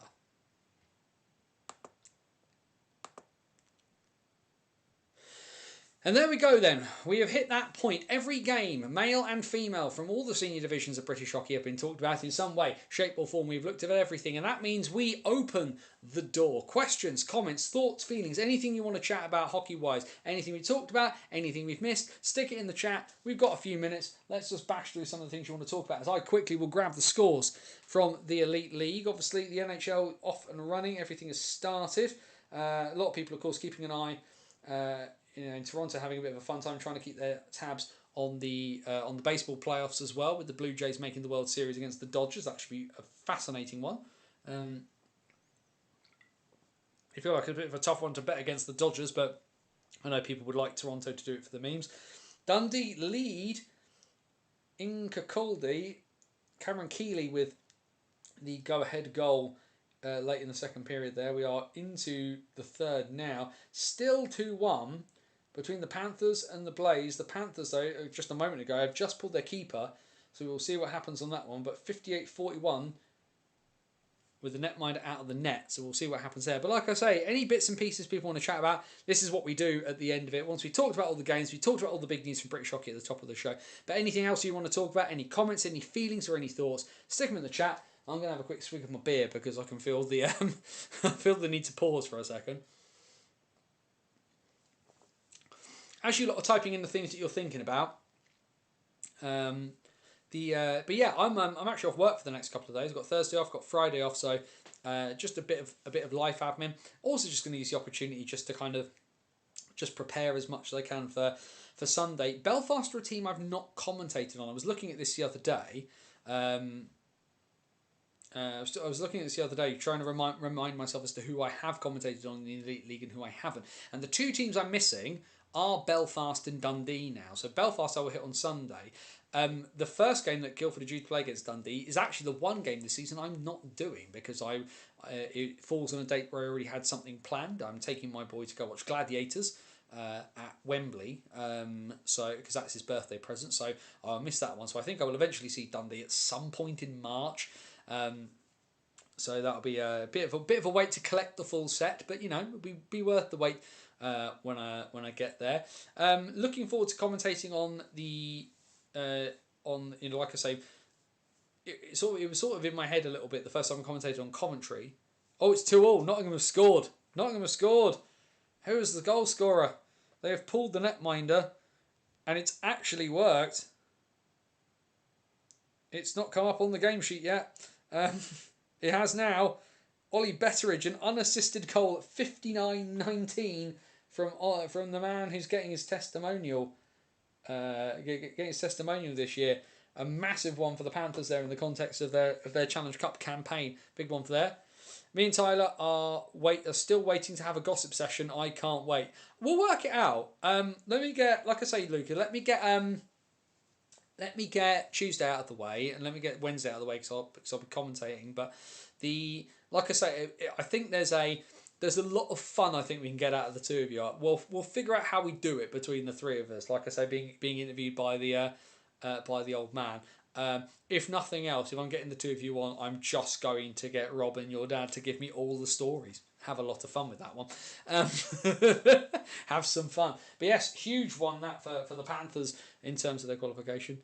Sorry, I'll catch up on +1. BOTW +1. Can you imagine a second one of me? My wife would. I'm not sure what my wife's response to that would be.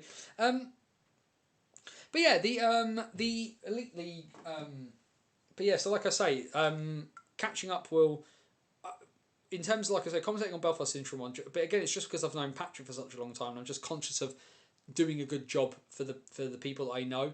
Like, it was the first time I commentated on Coventry, because I've got so many friends who are Blaze fans, was a fun kind of pressure. And like Sheffield, because I know a lot of Steelers fans, and Sheffield are, the Sheffield, because they have the largest amount of fans who regularly attend, I knew that was probably going to be one of the streams that's going to be the most watched this year, so I was conscious and trying to do the best I could there.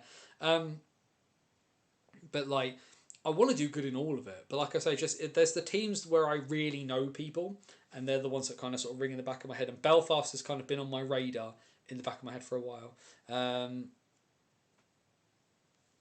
So it'll be interesting on Sunday. But like I say, being able to watch the return of Basingstoke after nearly 1,000 days away, to then go commentate on that the next day, I'm feeling like I'm in a good spot on that one. Life is, being a grown-up is a hard thing, and you will all know this as much as everybody else. And yeah, it's tough here as well, but sometimes the universe and the world just falls into your lap in just a really, really nice way. My dad has too many embarrassing stories about me to the point it will embarrass him as well. So we'll see what he gives me. We'll see what he gives me there, Luca, and we'll figure that one out. Oh, that is nice and needed. Blessed. Yeah, it's the only thing to describe it, really, big man. Only way to describe it, Mark. And we will count them as they count those blessings as they come, and just keep moseying along a little bit. I'm just trying to think of the other bits and pieces of news I kind of had in my head. If you like the DEL and you find ways to do such bits, we all know that there is a place you can watch hockey games from time to time that is not the most legitimate means of doing so. If you're doing legitimately through your legitimacy, you can through a VPN. DF1 in Germany have laid down their remaining games for the rest of the sort of main round of the DEL, so they get one game a week to kind of sit there and watch. So if you want to try doing some hockey without like a ridiculous amount of pop-ups, then there is ways to do that, and that'll be on DF1. Sport France, of course, you can watch the League Magnus. That's worked on the VPN for me too. But like I say, the NHL is sort of back now in earnest. Obviously, a lot kind of ticking along. Buffalo fans are already manically depressed. Toronto fans are already, just trying to pretend everything is okay before it won't be okay in April. There's obviously not sort of tons to talk about there. For people going, oh, what about this jersey? What about that jersey? The rule here at BOTW is I don't like any special jerseys, so it's absolutely fine. I know obviously there was a lot of talk about the Sheffield Steelers remembrance jersey, people kicking off about there being, because one of the sponsors was like German Auto Centre. No big issues with that at all. My bigger thing is I personally do not feel that a hockey jersey is a good method to serve remembrance. For me, it feels a bit weird if I'm personally honest about that, because I think that remembering the dead of war is not something that works in that way for me. Now, I understand that people like that, and they like the idea of using jerseys like that to raise money, whatever it's for. I kind of wish somebody would do more for like Blesma, just because they're a charity that's directly helped my family, my stepdad, God rest him. But like for me, I personally don't think a hockey jersey is the best way of doing this. I don't think it just doesn't feel right. I totally agree with people raising money for whatever organisations they kind of want to around the time of remembrance. But like remembrance feels like something that should be taken in a slightly different way. Ultimately, though, people, clubs choose to do these jerseys. That's not my decision. If it was my choice, I wouldn't do it. But clubs do, and that's their right to do so. But people complaining about sort of certain sponsors being on there. Like, I can't believe that, people's like, it's not appropriate to have a German flag on there. Well, spoiler alert, just because the politics of this current day are starting to feel a little 1940s, we don't live in the 1940s. British soldiers and German soldiers fought alongside each other in Afghanistan for the better part of 2 decades. They've been our ally for the last, well, at least West Germany has as well, for the last 80-something years. We can kind of get onto this. Are we not going to put a French flag on anything because of Waterloo? We're not going to do anything. We're not going to cheer for any Swedish or Norwegian players because of the Vikings. There is a ticking over point at some stage where you can remember and acknowledge, but also not hold too tight to things. And I get why. Some people will struggle to kind of make that sort of dissonance in their head, because people say, oh, but people are wanting like reparations for things that happened in India and in the British colonies and stuff like that. Vastly different experience to putting a flag on a hockey jersey. So let's keep those things in balance and keep those things in step, right? But yeah, weird. Like I say, if you like them and you like your club doing them, more power to you. This is one of my big things that falls into my category of disagreement is not disaster, right? You don't have to agree with me on everything. Lord knows, lots of you don't. Cough P or cough penalty. I assume that's meant to be Blitzen. What saith the thing? Nothing at the moment.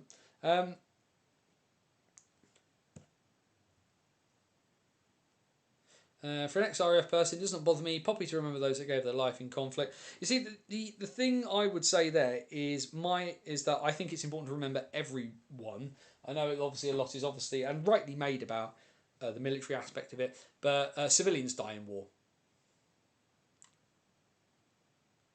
Has Mismatch scored? Blimey. Have Coventry won it? Coventry have won it.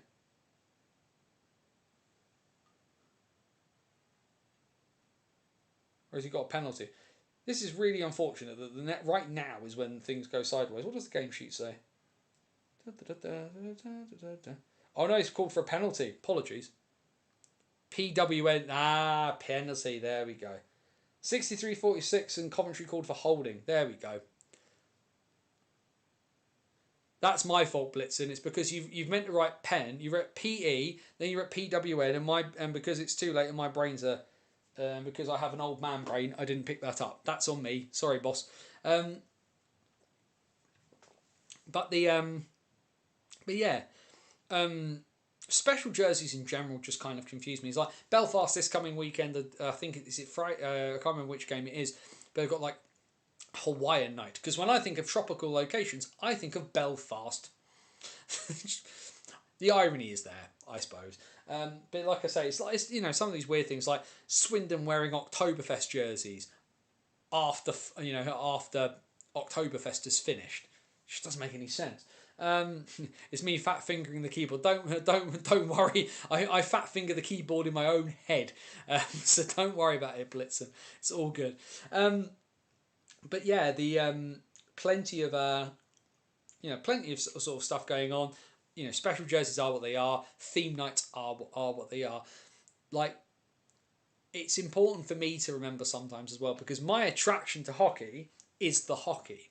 I'm not fussed by all the bells and whistles, and I have to say this, I generally never have been. I've always gone to hockey games because I've really enjoyed the sport, and I come as well from that tradition of having got into it in Germany, where there are. The special jersey night is wearing pink in October for breast cancer, and that's kind of it. So coming back to Britain, where there is the national anthem before every game, has always sat strangely in my mind. I still think we shouldn't have the national anthem before games, really, but hockey is about the entertainment and the experience, and also as well. I don't know whether you lot are finding this, but post COVID, and where we were all locked in our houses for the better part of 2 years. Money is important to people because to exist, because the cost of living is increasing, but more value is being placed on experience rather necessarily than having tangible things, right? And I think there's something to be said. Why I think there's something to be said for the hockey game having all of those bits and those bells and whistles around it for people, because they want people to enjoy the whole night, and they don't want it to be like walking into the church hall to watch the pantomime. They want it to be exciting from top to tail. I think the problem I find with a lot of it is I find some of it a bit of a distraction. The In some ways, I don't turn up to hockey to listen to somebody do a music set. And like Swindon put, they have their country night, so they get somebody in to sing country songs. The logic's there. It's not for me. And special jerseys. I support my team. I want my team to wear my team's colours. I'm not interested in them dressing up for anything. So yeah, I realise that is a bit of that can sound a bit old fashioned, and that's fine. Like, I get that if people think that, but it's like I say, I enjoy the bits that are for me. You enjoy the bits that are for you, and we all find each other where we find each other in this great merry mess that is ice hockey. Ultimately, turn up, cheer for your team, enjoy yourself, chat to your friends, enjoy the experience, and go home at the end of the night, get home safe. That's all we can ask of it, really, isn't it?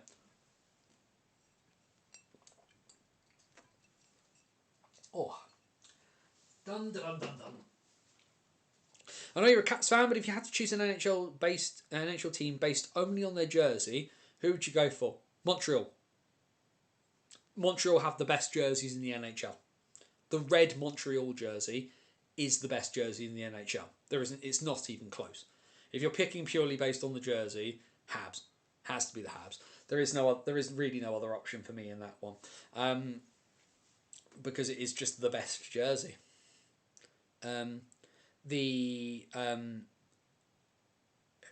Close to that, you see, I actually quite like the Caps jerseys. I know they're sort of falling down the rankings in terms of the fans one saying, oh, it's not very good. And I was like, well, the Flyers jersey is terrible. St. Louis has a music note on their jersey. The other one that would probably come close, I was purely picking on the jersey. I mean, I do like the Maple Leafs jerseys, even though they're not my favourite. I do like the New York Rangers jerseys, so a sort of a classic one. In terms of a newer team, I'm not really sure. I quite like Winnipeg. I do like Winnipeg's jerseys as well. I get the there's a real common sense logic to their jersey.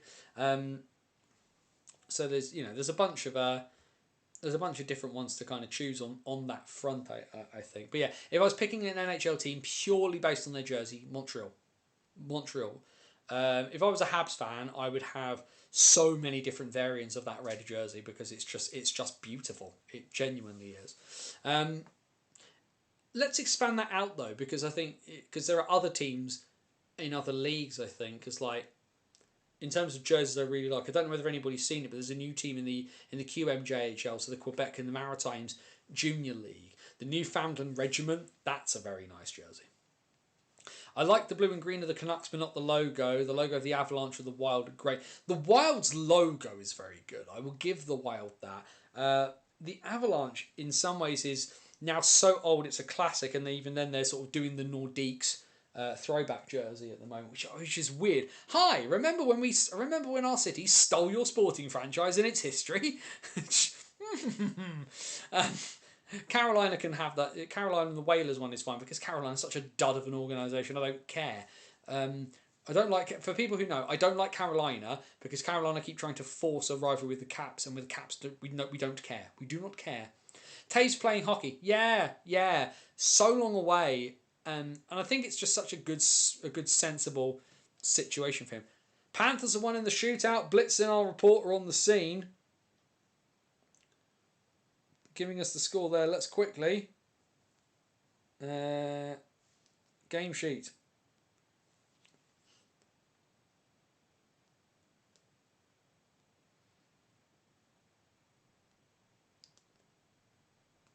Mitch Fossier with the winning penalty shot, and the Panthers get their win. We will look forward to the highlights and see how loud Jono starts shouting. I joke. I joke because knowing Jono very, very well, and Jono's been a huge help since starting the stuff at Guildford. That sometimes you have to put your friends. 3-2 indeed. A 3-2 win for the Nottingham Panthers over the Coventry Blaze. A huge win in the context of the Challenge Cup for them. The other bit of news, actually, that I have just noticed, comes out of the Slough Jets, where they have announced the jersey retirement. Now, this is an interesting one. Where the Slough Jets have announced they will retire the number 9 jersey for David Heath. This will be the last thing we do. So last call, folks, on this as we go through this one. The Slough Jets are proud to announce they will be retiring the number 9 jersey of club legend David Heath during our home fixture against the Streatham Redhawks on Saturday the 13th of December. Shame I couldn't do it on the 9th, but you know what I mean. David is the club's all-time leading British point scorer and a true legend of Jets hockey. His contribution to the team both on and off the ice has left an indelible mark on our history and our hearts. What we have here as well, because of course, for those of you who have been paying attention, the number 9 is in use for Slough at the moment. As part of this tribute, David has given special permission for current Jets forward Seb Moore to continue wearing the number 9 shirt during his time at the club, after which the number will be permanently retired. So grandfathering Seb Moore into the fact he can still use the number 9 until he leaves the Jets, and then the number 9 will permanently go up into the rafters at the Slough Ice Arena. Lovely touch as well, because of course when you think about the fact that David Heath is Slough's, top British point scorer, and the current number 9 is one of the best young British attacking prospects in the country, doing that, the bits and pieces on that one. Did you cover the Chantel Air bit? No, I didn't, Dave. Mostly because I kind of said a few bits and pieces about it to Nikki. I think the policy from IHUK about transgender athletes is poorly written. I think it lacks nuance. I think treating people playing in Division 2 the same as you would an elite athlete is poorly done. I respect Solent for playing their player when they'd come out and said that they disagreed with the policy. I think the policy needs rewriting because I think people have said it closes the door. It doesn't. It causes, I think, too many problems. And I think ultimately they've tried to crack a nut with a nuclear warhead. I think I appreciate the fact that from a sporting integrity aspect, that there needs to be a decision about this, because this is new ground for a lot of people to tread, right? And as a society, some people move faster when it comes to these things, and some people move slower. That's cool. And I get the idea that these discussions need to be had because people are trying to work out the logistics of some bits in their head. And as a straight white dude, I am maybe not the best person to talk about this. And maybe I need to speak to somebody again like Effie Perry, who is a transgender athlete, who's played football and handball in Norway for time, and see what she thinks about this. But the thing I will not and I cannot abide is I can abide people not knowing, not understanding how they feel, and I can abide people wanting to navigate through how we do things in a fair and reasonable way. What I will not abide is people being shitty to people. That's what I won't abide. Dead naming people. Like, why? Because at the end of the day, whether you understand the decision that they made or not, that is a human being. Treat them with respect, because that's what a lot of people are not doing, and that's what I won't stand for. I'm not going to sit here and pretend to be some big understander of what it means to be a transgender person, because I don't. All I do is I sit down and I try to listen to the people who have been through those experiences and try to understand what I think is the right thing off the back of that. But yes, she could play NHL. Chantal can play Division 2, but can't play Women's Division 2. And for me, this is bonkers. It makes no sense. It doesn't line up in my head. If prior to transitioning Chantal had been an Elite League player, there is a different conversation to have here because of what would have happened. Ultimately, we're seeing the same discussion happening in darts at the moment. And whilst you can have an argument, darts is a sport, darts isn't a sport, etc., etc., right? The Darts Federation have a set of rules, and the person followed it, and then somebody said, no, I'm not facing them because it's a women's event and they're male. Well, again, back to being respectful to people. And it just, For me, I think, like I said, there is much more nuance than is needed to this. And in an area of confusion, in an area of new understanding, and an area of people approaching this from a different way, and trying to get their heads around this as a newer part of our society that maybe they did not see before and is now much more prominent. Like, I get needing to have the discussions, but we can have those discussions and be respectful. Putting a thing out and like I say, dead naming people, implying that they're trying to change to women's sports so they can cheat and win. Like, do one. Just do one. Nobody's going through the utter rigmarole and personal, amount of stress and strain and problems that it is to have gender dysphoria, transition, and then start rebuilding your life as the person that inside you think you are. Who's doing that to win at fourth? Who's doing that to win at third division British women's hockey? Who's doing that? Nobody. Absolutely nobody. And the notion, like I say, this fanciful notion that people seem to have that women are changing and wanting to, that trans women are transitioning to become trans women because they want to win at like football or swimming. Like, think about what you're saying. Like, just walk that through in your brain.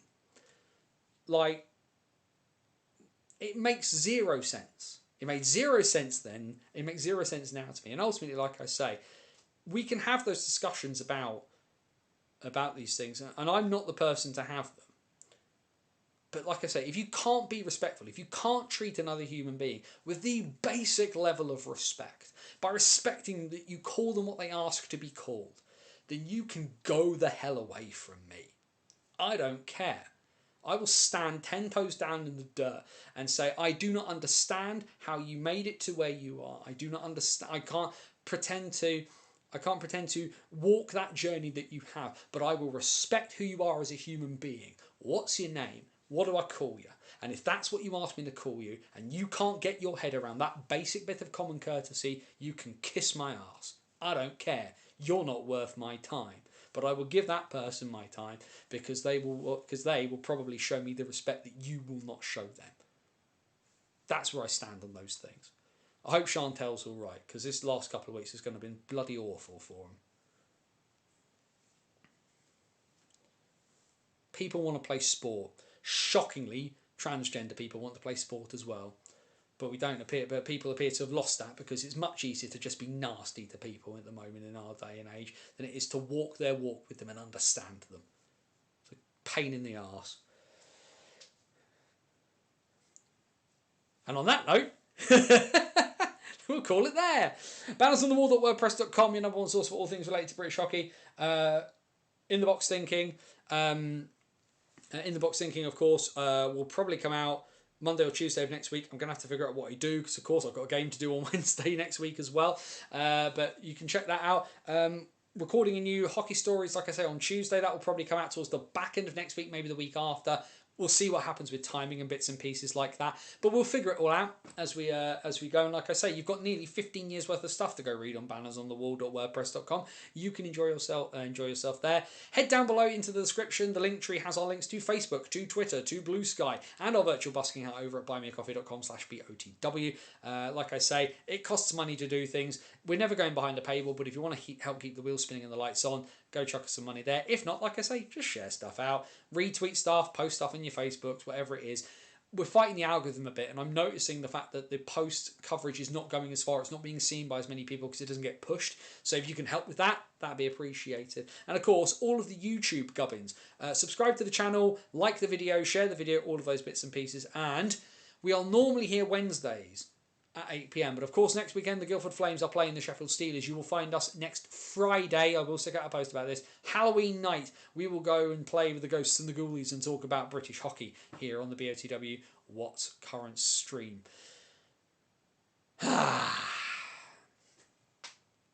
Nearly. Be happy. And if you can't be happy, then wherever you are, please do be safe. As my friend Scotty Waz would say, take care of yourself and somebody else. For Banners on the Wall, .wordpress.com, this is Anthony Russell saying stay safe, and so long till next time. check back with me next week. And maybe finally, that will no longer be needed. But either way, worth the wait. Next Friday,